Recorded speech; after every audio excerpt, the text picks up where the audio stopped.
Darlings, your favorite vampire hunters are back, and so am I.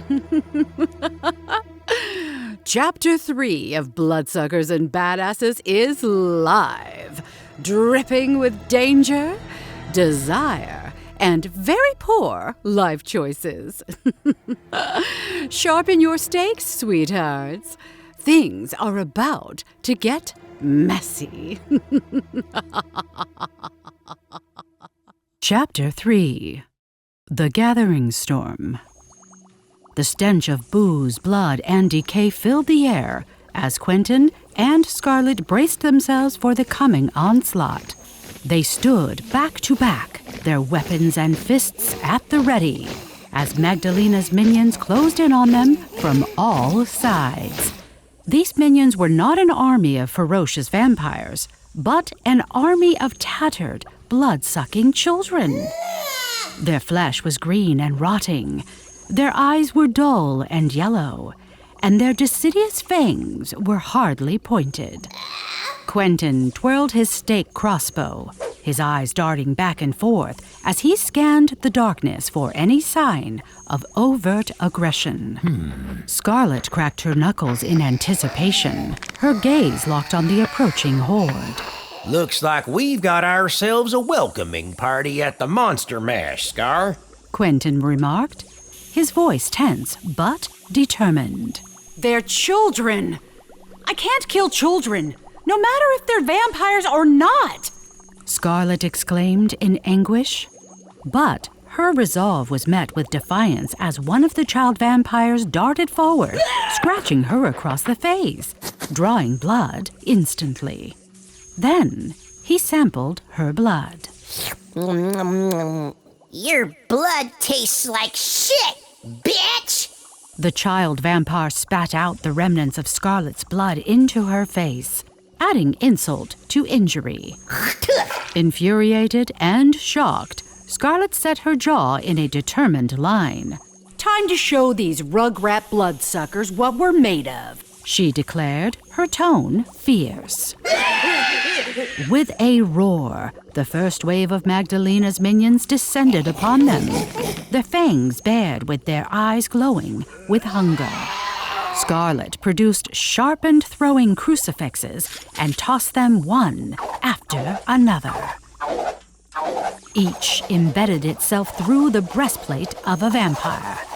1, 2, 3, 4, 5. All were instantly vanquished. Quenton loaded a rotating drum on his stake crossbow and squeezed the trigger.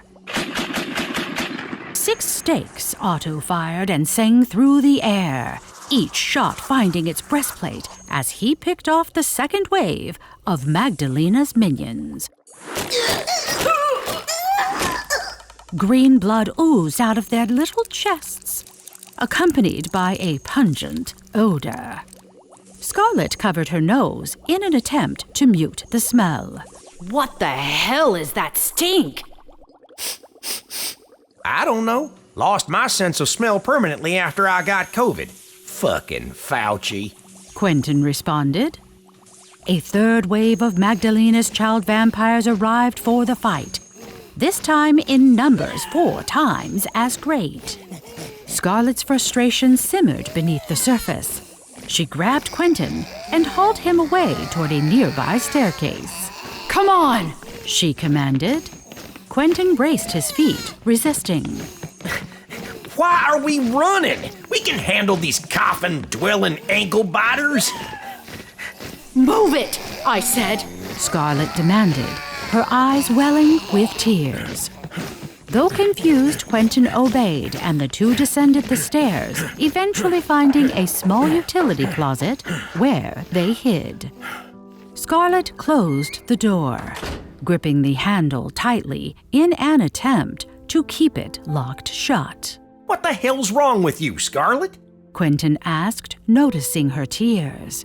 Scarlet hesitated before answering. I'm afraid of losing you like I lost my parents, she admitted. Damn, Scar. I didn't know, Quenton said, his voice softening. Yeah. Scarlet sighed. Sometimes the memories bubble to the surface when I'm triggered. Damn, I hate that word. Makes me sound like a victim.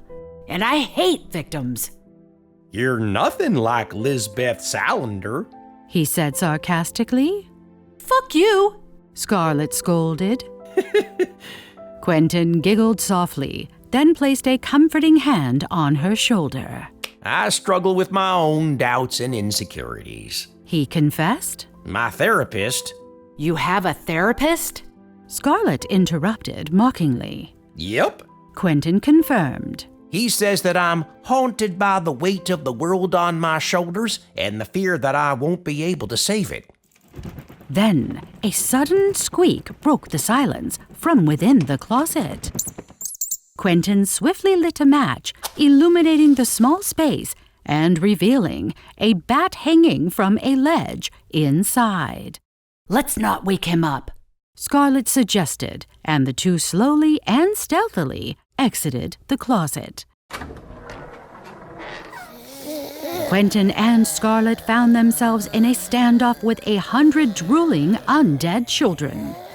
They steadied themselves, each assuming a fighting stance. Well, this could be it, Quenton said. Something I never told you, Quenton? After our first and only date, I didn't call you back because I wasn't sure you'd like me. What? Me not like a vampire hunting MMA goddess with a gruff attitude and perfect perky tits? You must be as crazy as your mama. He responded with a wink. Their glance was filled with silent connection amidst the looming threat. Then, without hesitation, the duo dove headfirst into the chaos of battle. The air was soon filled with flying kicks, purling crucifixes, garlic holy water grenades, and the rapid fire of Quenton's crossbow. It was a whirlwind of action, a true child vampire holocaust unfolding before them. Amidst the carnage, Quenton paused briefly to catch his breath. Looks like we've still got a few tricks up our sleeves, Scar, he said, his voice hoarse but resolute.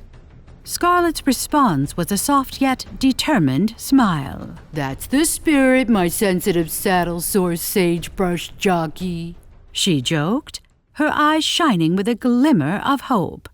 Then, a scent of blood moonshine caught her attention, and Scarlet leaned down to inspect the mouth of one of the fallen vampires. That smell reminds me of the moonshine/adrenochrome from the distillery we found. Could the concoction be keeping the vampires in a trance? Scarlet asked, her brow furrowed in concern. Maybe they drink the concoction down here, then venture above ground to both feed and convert humans through bite and blood exchange, Quenton suggested.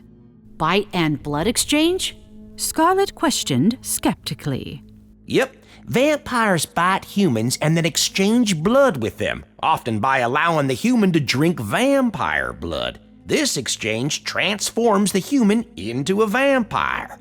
Quenton explained.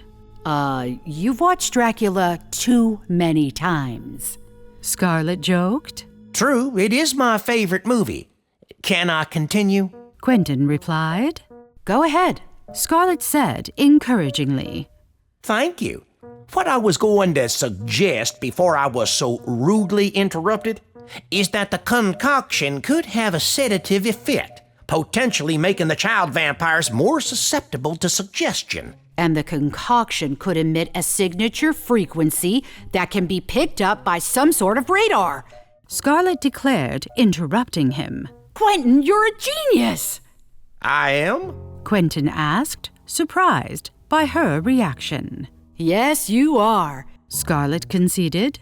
You see, my vampire detector app uses ground-penetrating radar that can detect changes in material density underground.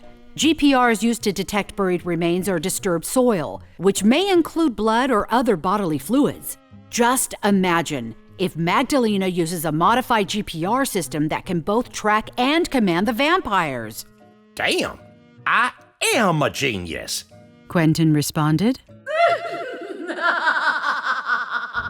Suddenly, sinister female laughter filled the chamber, echoing against the stone walls. Quenton and Scarlet shared a worried glance.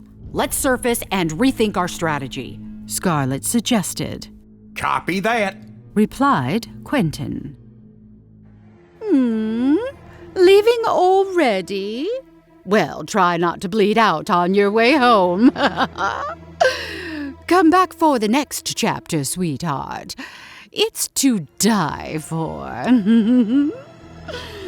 Until next time, always remember to keep it creepy.